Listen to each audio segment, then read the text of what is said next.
Cool, so we've made it to the end of the course and we're ready to go off the zip line. Just to talk through the different parts of our zip line, this is our double-wheeled cable pulley. It's also just our zip trolley. And similar to other metal gear, I'm gonna inspect it, so I'm just making sure that there's no rust that's pitted or looking too bad. This down here, I don't know if you can see, is a little bit indented, but it's not too bad, so I think that looks okay. I want to make sure that these wheels are freely spinning. That one's good. That one's good. These are our triple locking steel carabiners. I've got one up here and one down here. This metal piece that is on the bottom here is called a thimble. And then this is our multi-line, and we just want to make sure that there's no excessive like fraying. This fuzziness is okay, it's part of the splice, but if I saw that somewhere else in the rope, I might be concerned. Cool, so this looks all pretty good to me. I'm ready to attach it to my zip cable. The first thing I'm actually going to do is hook the participant in onto myself.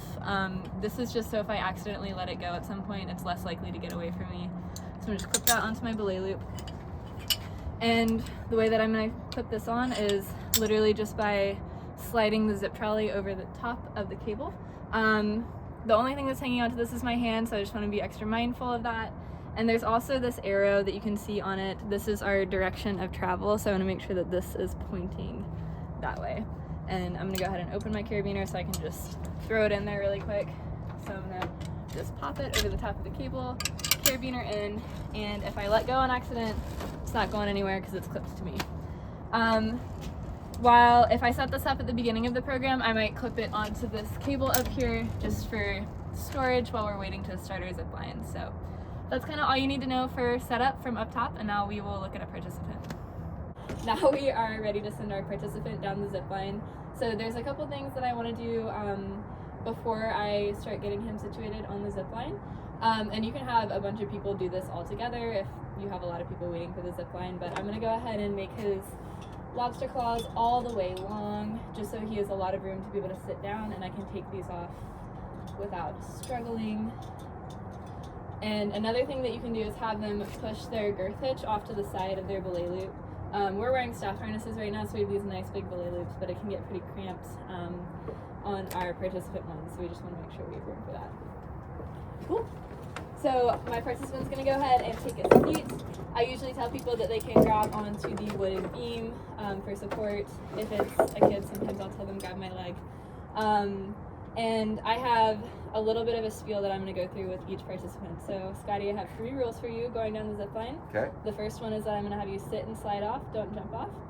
Okay. The second one is that you cannot go upside down on the zip line. And the third one is that in a second I'm going to get you clipped in and you can touch the rope, but you cannot touch any of the metal pieces on the rope. Cool? Okay.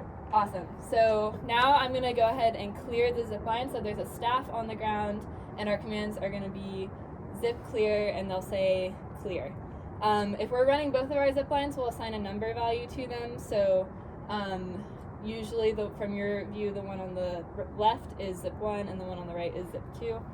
So I'm going to say zip 2 clear, and they will be on the ground, they'll look around, make sure there's no birds on the cable, make sure no one's walking underneath or any other hazards, and if it's clear, they'll say zip clear.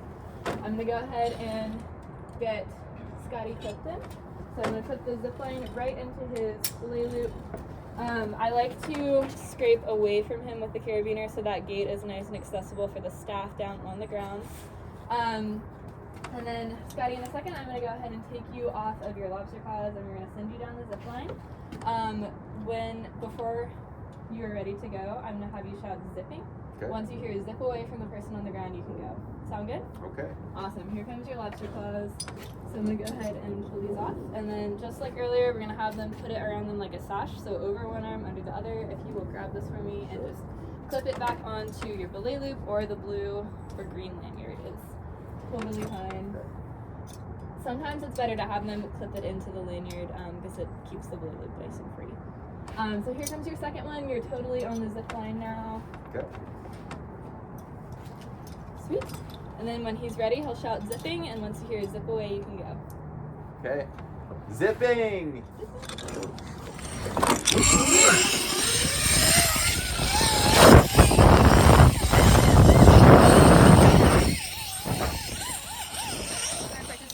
the zip line. We're at the bottom and ready to get them off. I've got a ladder stood up that is going to help me get them off, and usually our participants will stop just short of the ladder, so I'll ask them if it's okay if I can grab their foot and pull them to the ladder and have them climb up so that the zip line is not pulling on them as much. As the facilitator, I'm going to come and climb up the other side with this rope. This is the rope that we're going to use to bring the zip line back up to our staff in the tower so that they can keep sending people down the zip line. So I'm going to just come up on this other side of the ladder, and then I'm going to have my participant also step up. And I'm going to go ahead and just unclip this carabiner and then also get him off of it. Can come up one more. Thank you. Yep. So I've got this, and then I'm going to clip this rope onto the other side, and now they will climb down the ladder. I'll climb down after, and then have them bring this rope all the way back up to the tower.